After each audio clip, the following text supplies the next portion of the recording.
What is up guys, this is Fons and today mag-unbox tayo ng isang budget gaming headset. This is the Fantech Alto 7.1 HG26. Let's go!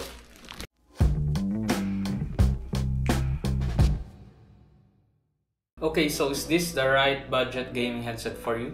Tara, i-unbox natin. Alright, so mag-proceed na tayo sa ating unboxing. And by the way guys, nabili ko siya sa Lazada for only 1,777.24.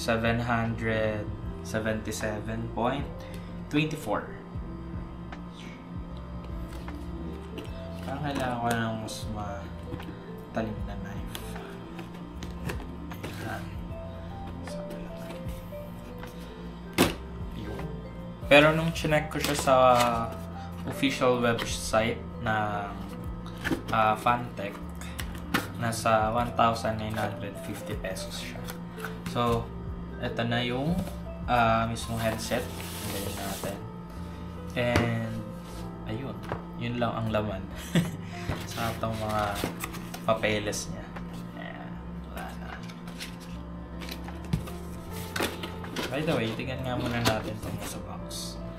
So, nakalagay dito is extra comfort ear cushion, easy volume control, easy detachable microphone, and yung 50mm driver niya. Ito ata yung sa 7.1 na surround sound na good for games. And then, ayun lang. So, and guys, ito lang yung RGB niya. Ayan, both sides. Then, yung detachable na mic. Okay. So, tignan na natin to. This is the warranty card. And yung instruction manual. Ayan siya. So, pwede nyo siyang i-pause kung gusto nyo makita. And then, here's the back part.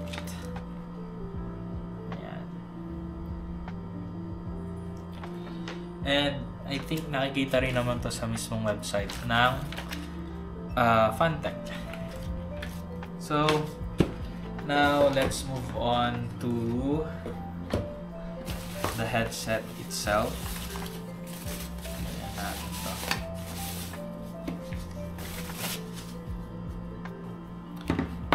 Okay. So, guys, by the way, hindi pala siya yung 3.5 na jack.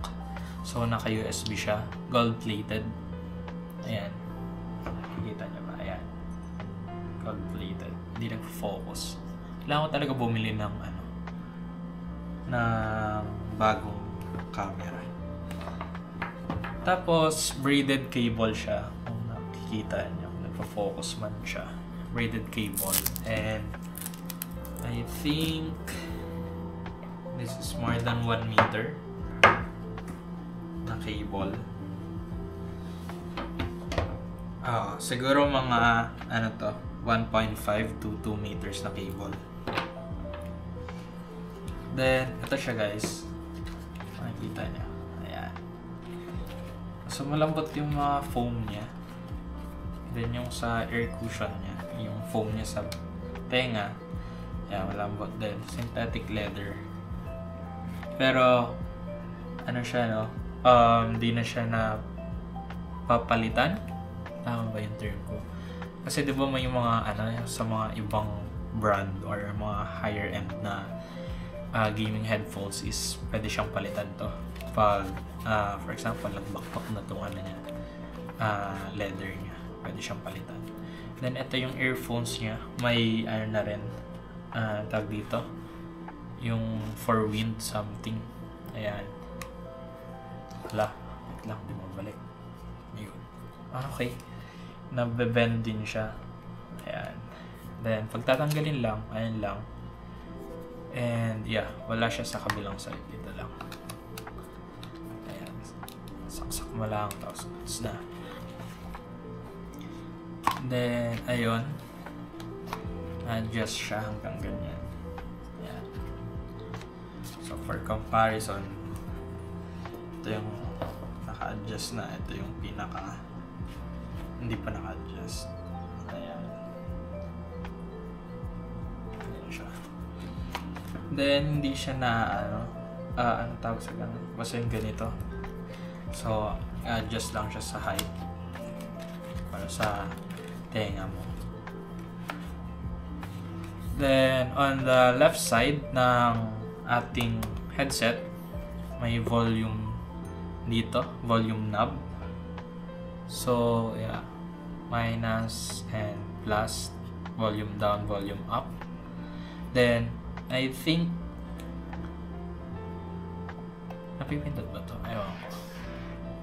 Pero ang sabi kasi sa manual is touch ata to or napipindot to.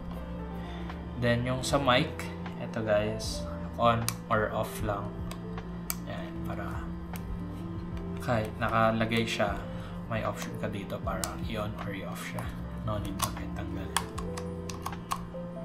Then yeah, ayun lang naman yung kanyang try natin siya ilagay sa ating mismong ulo. Alright. Oh, by the way guys, ayan na, tignan ko na. Ayan, ita-touch lang siya. Easily switch the RGB mode by pressing yung light icon niya. This one. Pipindutin mo na lang yan. Then, ayan, may software din siya. May software siya. So, depende naman na sa inyo yun kung i-download nyo or hindi. Kasi for siya,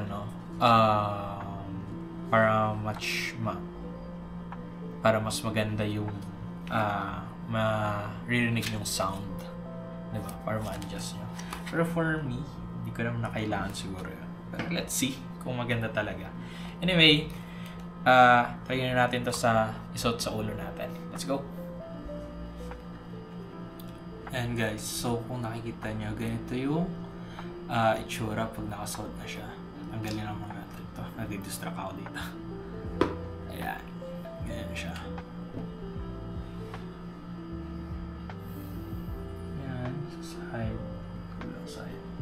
Wait, try natin isaksak yung mismong headset para makita nyo rin yung RGB.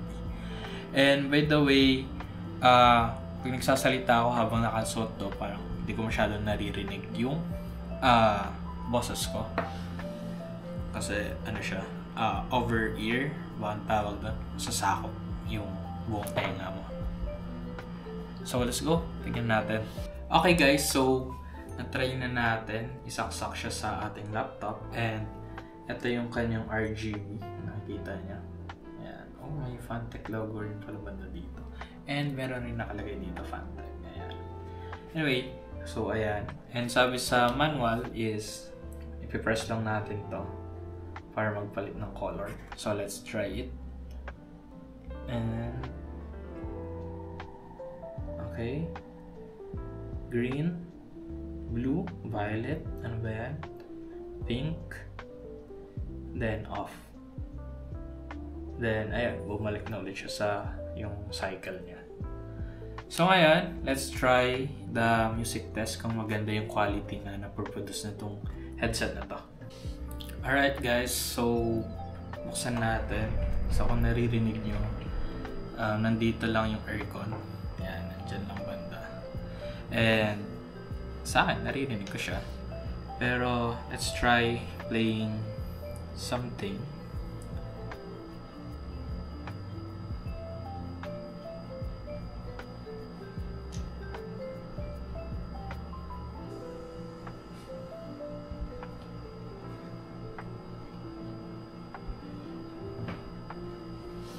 Okay. So ngayon, di ko na naririnig yung aircon. Try natin yung hanap tayo ng medyo ma-bass. Okay guys, ngayon yung laptop is naka 50% lang. Spotify is ilan ba to? Ayan, naka 100 na siya. Then ito is max volume din.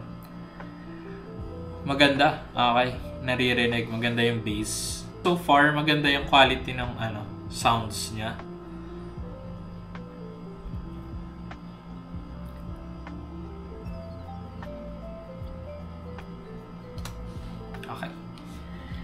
Then, let's try naman to test the mic of this headset. Alright, for comparison, itest muna natin. Gamit ko lang tong laptop and yung mic ng laptop. Test. 1, 2, 3. 1, 2, 3. So guys, gamit ko na ngayon yung Fantech Alto 7.1 HG26 ng mic. And this is my normal speaking voice. So, yeah. Test 1, 2, 3. Test 1, 2, 3. Hello? Hello? Alright guys, so ngayon, nakatutok sa atin yung number 3 na electric fan. And test natin tong mic na to.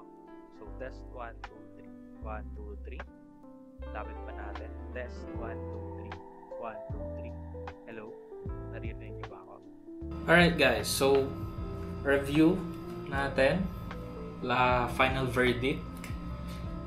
Tama ba yung term ko? Salam. For me, so far, nagustuhan ko siya, especially nung tinest natin siya sa may electric fan. No? Diba matutok na ako kanina, wala man lang wind noise na narinig. So, okay yan for me. Siguro dahil nga dito sa yung parang foam niya sa mic. Then, sa sound quality, okay na okay. So, naka 50% lang yung laptop ko, then naka full volume dito. Then, yung Spotify naka full volume din. And, super lakas na siya. As in, super lakas na siya. For the build quality, guys, I think magtatagal naman siya sa akin.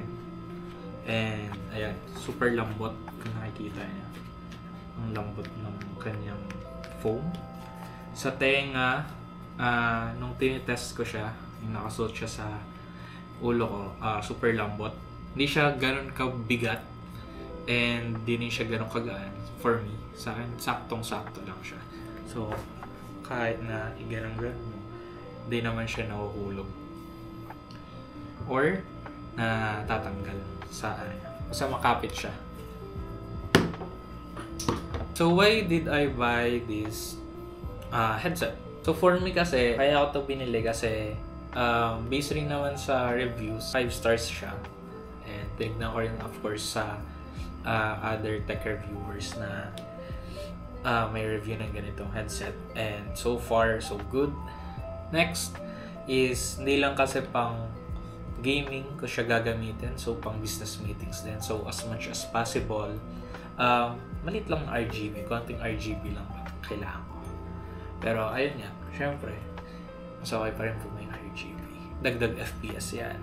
So, I guess this is it. Thank you guys for watching. And hopefully, nakatulong tong review na to for the budget gaming headset. And kung naghahanap kayo ng gaming headset or tong specific model ng Fantech na to, hopefully, ayun nga, nakatulong. And yeah, don't forget to like, comment, share, and subscribe. Siguro ang next nating i-unbox is itong smartwatch ng Xiaomi, yung Redmi Watch 4 nila. Anyway, bye guys!